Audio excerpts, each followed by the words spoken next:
بسم اللہ الرحمن الرحیم۔ توریت کے مطابق حضرت ابراہیم نے اللہ کی بارگاہ میں بیٹے کے لیے دعا کی اور اللہ نے ان کی دعا کو قبول فرما لیا اور ان کو تسلی دی۔ یہ دعا اس طرح قبول ہوئی کہ حضرت ابراہیم علیہ السلام کی چھوٹی بی بی محترمہ حضرت حاجرہ رضی اللہ تعالی عنہا حاملہ ہوئیں۔ حضرت سارہ کو یہ پتہ چلا تو انہیں بشر کے تقاضے کے طور پر رقص پیدا ہو گیا۔ اس صورتحال سے مجبور ہو کر حضرت حاجرہ ان کے پاس سے چلی گئیں۔ توریت کے مطابق ان کا گزر ایک ایسی جگہ پر ہوا جہاں ایک کنواں تھا۔ اس جگہ وہ فرشتوں سے ہم کلام ہوئیں اور کنویں کا نام زندہ نظر آنے والے کا کنواں رکھا۔ تھوڑے دنوں بعد حضرت حاجرہ کے بیٹا پیدا ہوا اور فرشتوں کی بشارت کے مطابق اس کا نام اسماعیل رکھا گیا۔ ابراہیم علیہ السلام حاجرہ اور دودھ پیتے بچے اسماعیل کو لے کر چلے اور جہاں آج کعبہ ہے اس جگہ ایک بڑے پیڑ کے نیچے زمزم کی موجودہ جگہ سے اوپری حصے پر ان کو چھوڑ گئے۔ وہ جگہ ویران اور غیر آباد تھی اور پانی کا نام بنشان نہ تھا، اس لیے ابراہیم علیہ السلام نے ایک مسک پانی اور ایک تھیلی کھجور بھی ان کے پاس چھوڑ دی اور پھر منہ پھیر کر روانہ ہو گئے۔ حاجرہ علیہ السلام ان کے پیچھے پیچھے یہ کہتی ہوئی چلیں، اے ابراہیم، تم ہم کو ایسی گھاٹی میں کہاں چھوڑ کر چل دیے جہاں نہ آدمی ہے اور نہ بچہ اور نہ کوئی مونس با گمبار۔ حاجرہ برابر یہ کہتی جاتی تھیں مگر ابراہیم علیہ السلام خاموش چلے جا رہے تھے۔ آخر حاجرہ نے معلوم کیا کہ اللہ نے تم کو یہ حکم دیا ہے۔ تب حضرت ابراہیم علیہ السلام نے فرمایا، ہاں اللہ کے حکم سے ہے۔ حاجرہ علیہ السلام نے جب یہ سنا تو کہنے لگی، اگر یہ اللہ کے حکم ہے تو بے شک وہ ہم کو جایا اور برباد نہیں کرے گا، اور پھر واپس لوٹ آئیں۔ ابراہیم علیہ السلام چلتے چلتے جب ایک ٹیلے پر ایسی جگہ پہنچے کہ ان کے گھر والے نگاہ سے اوجھل ہو گئے تو اس وادی کی اور جہاں آج کعبہ ہے رک کیا اور ہاتھ اٹھا کر یہ دعا مانگی، اے ہم سب کے پروردگار، تو دیکھ رہا ہے کہ ایک ایسے میدان میں جہاں کھیتی کا نام و نشان نہیں، میں نے اپنی کچھ اولاد تیرے محترم گھر کے پاس لا کر بسائی ہے کہ وہ نماز قائم رکھے تاکہ یہ محترم پر ایک خدا کی عبادت کرنے والوں سے خالی نہ رہے۔ پس تو اپنے فضل و کرم سے ایسا کر کہ لوگوں کے دل ان کی طرف مائل ہو جائیں اور ان کے لیے زمین کی پیداوار سے رزق کا سامان مہیا کرا دے تاکہ تیرے شکر گزار ہوں۔ اب بی بی حاجرہ علیہ السلام اور اسماعیل علیہ السلام اس لپتے صحرا میں تنہا رہ گئے۔ بی بی حاجرہ کے پاس جو پانی اور کھجوریں کھاتی تھیں وہ سب ختم ہو گئیں۔ پانی نہ ملنے کی وجہ سے ان کی چھاتی کا دودھ بھی سوکھ گیا، اور جب بچے کے لیے بھی دودھ نہ اترا چھاتی سے تو بچہ بھی بھوک کی وجہ سے رونے لگا۔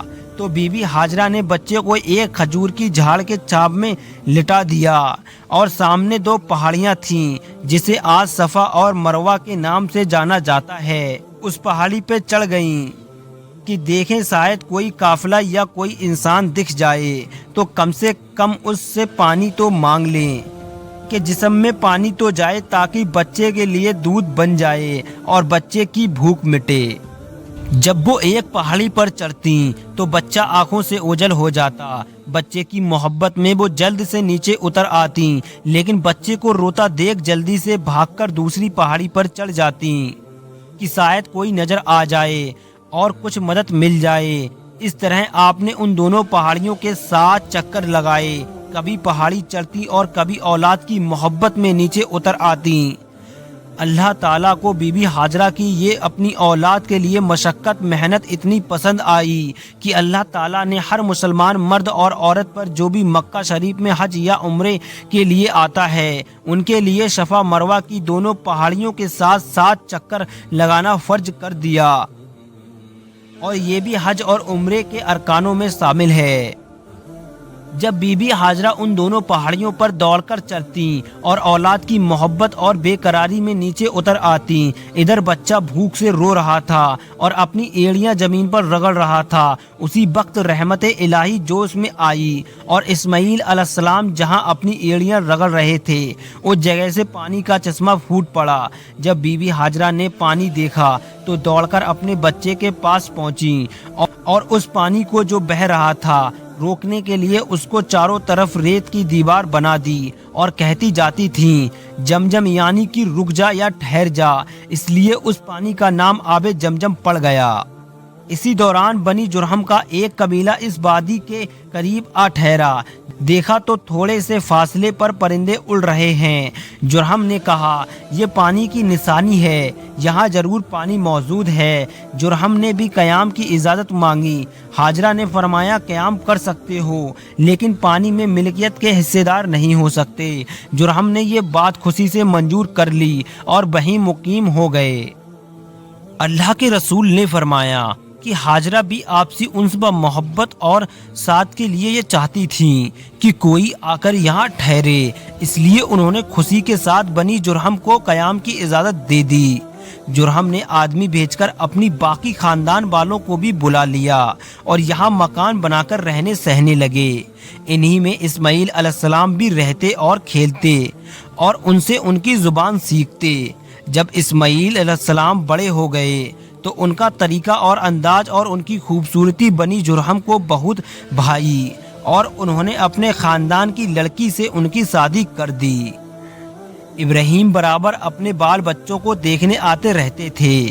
ایک بار تشریف لائے تو اسماعیل علیہ السلام گھر پر نہ تھے۔ ان کی بیوی سے معلوم کیا تو انہوں نے جواب دیا کہ روزی کی کھوج میں باہر گئے ہیں۔ ابراہیم علیہ السلام نے معلوم کیا گزر بسر کی کیا حالت ہے۔ وہ کہنے لگی، سخت مصیبت اور پریشانی میں ہیں اور بڑے دکھ اور تکلیف میں ہیں۔ ابراہیم علیہ السلام نے یہ سن کر فرمایا، اسماعیل سے یہ میرا سلام کہہ دینا اور کہنا کہ اپنے دروازے کی چوکھٹ تبدیل کر دیں۔ اسماعیل علیہ السلام واپس آئے تو ابراہیم علیہ السلام کے نور نبوت کے اثرات پائے۔ پوچھا، کوئی آدمی یہاں آیا تھا؟ بی بی نے سارا قصہ سنایا اور پیغام بھی۔ اسماعیل علیہ السلام نے فرمایا کہ وہ میرے باپ ابراہیم علیہ السلام تھے اور ان کا مشورہ ہے کہ تجھ کو طلاق دے دوں، اس لیے میں تجھ کو جدا کرتا ہوں۔ اسماعیل علیہ السلام نے پھر دوسری شادی کر لی۔ ایک بار ابراہیم علیہ السلام پھر اسماعیل علیہ السلام کی غیر موجودگی میں آئے اور اسی طرح ان کی بیوی سے سوال کیے۔ بیوی نے کہا، اللہ کا شکر و احسان ہے، اچھی طرح گزر رہی ہے۔ معلوم کیا کھانے کو کیا ملتا ہے؟ اسماعیل علیہ السلام کی بیوی نے جواب دیا، گوشت۔ ابراہیم علیہ السلام نے پوچھا، اور پینے کو؟ اس نے جواب دیا، پانی۔ تب حضرت ابراہیم علیہ السلام نے دعا مانگی، اللہ ان کے گوشت اور پانی میں برکت عطا فرما، اور چلتے ہوئے یہ پیغام دے گئے کہ اپنی دروازے کی چوکھٹ کو مضبوط رکھنا۔ حضرت اسماعیل علیہ السلام آئے تو ان کی بیوی نے تمام واقعہ دہرایا اور پیغام بھی سنایا۔ اسماعیل علیہ السلام نے فرمایا کہ یہ میرے باپ ابراہیم علیہ السلام تھے اور ان کا پیغام یہ ہے کہ تو میری زندگی بھر جیون ساتھی رہے۔ توریت کے بیان کے مطابق جب ابراہیم علیہ السلام کی عمر 99 سال ہوئی اور حضرت اسماعیل کی 13 سال تو اللہ تعالیٰ کا حکم آیا کہ ختنہ کرو۔ ابراہیم علیہ السلام نے حکم کی تعمیل میں پہلے اپنی کی اور اس کے بعد اسماعیل علیہ السلام اور تمام خانزادوں، گھر والوں اور غلاموں کی ختنہ کرائی۔ یہ ختنے کی رسم آج بھی ابراہیمی ملت کا شعار ہے اور سنت ابراہیمی کے نام سے مشہور ہے۔ اللہ کے مقرب بندوں کو امتحان و آزمائش کی سخت سے سخت منزلوں سے گزرنا پڑتا ہے۔ پہلی منزل وہ تھی جب ان کو آگ میں ڈالا گیا تو اس وقت انہوں نے جس صبر اور اللہ کے فیصلے پر راضی ہونے کا ثبوت دیا وہ انہی کا حصہ تھا۔ اس کے بعد جب اسماعیل کو اور ہاجرہ کو فرعون کے بیابان میں چھوڑ آنے کا حکم ملا تو وہ بھی معمولی امتحان نہ تھا۔ اب ایک تیسرے امتحان کی تیاری ہوئی۔